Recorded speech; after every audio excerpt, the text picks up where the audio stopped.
This is a young vine that has been spurred last year to set the structure, but as you can see, it's all a little bit mangled and pointing the wrong direction. So we need to start trying to correct the structure on this so that we can start branching out correctly. Now, you've kind of got your left-hand side here and your right-hand side there. Now, what I'm going to do is choose our spur positions first. Left-hand side, we're going to take bud 0 here and bud 1 and just make our cut there. That's an easy enough decision. I'll remove this dead wood.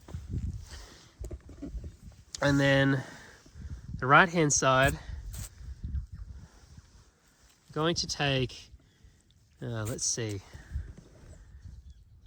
I'll just pause it and I'll make some cuts and we'll come back. As you can see, I have pruned this vine on the left-hand side following the sap flow. Underneath, we've got our left-hand spur.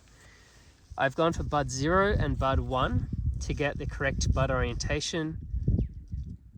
Bud 0 pointing down will be our renewal spur. The top bud, bud 1, will be our next year's fruiting cane. On the right-hand side, following the sap flow again, I've come up and I've had to take bud 2 and 3 to maintain the structure on that spur position. As you can see, it's a little bit twisted towards me. So if I was to take bud 0 and bud 1, bud 0 would be pointing directly at me into the mid row, and it's going to be no good for setting our structure next year. So I've gone out and I've gone and taken bud 2 and 3 because they are now directed in line with the fruiting wire. I've also then wrapped down 2 small canes, and I've wrapped them, wrapping it back towards the spur position. See there, like spurs on that side, I'm pointing it back towards the spur position rather than away from it. And that just reduces the risk of this snapping off.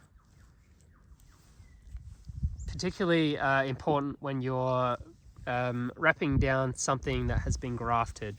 Always wrap towards where the graft or the join would be, or where the node would be.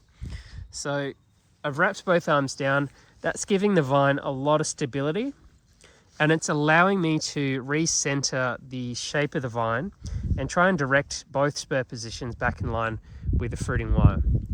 Now, these are only going to be here for 1 year because we are going to cane prune this vine next year. So what I've gone and done and knocked off these inside buds on the arch before I get to the wire.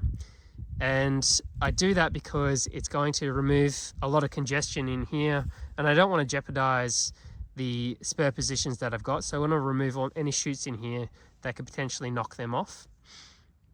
And because it's such a young vine, despite it having such good vigor, I don't want to leave too many buds on the vine.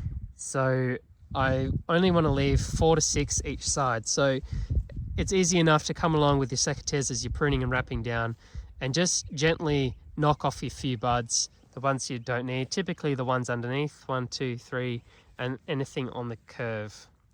That way I'm having a few buds on each cane, I'm supporting the vine, the structure is really healthy, and although this section looks messy this year, next year both of these spurs will shoot, we'll have our branching beginning, and I'll be able to safely remove these fruiting canes this year, cleaning out the crown, and our shuckers will begin.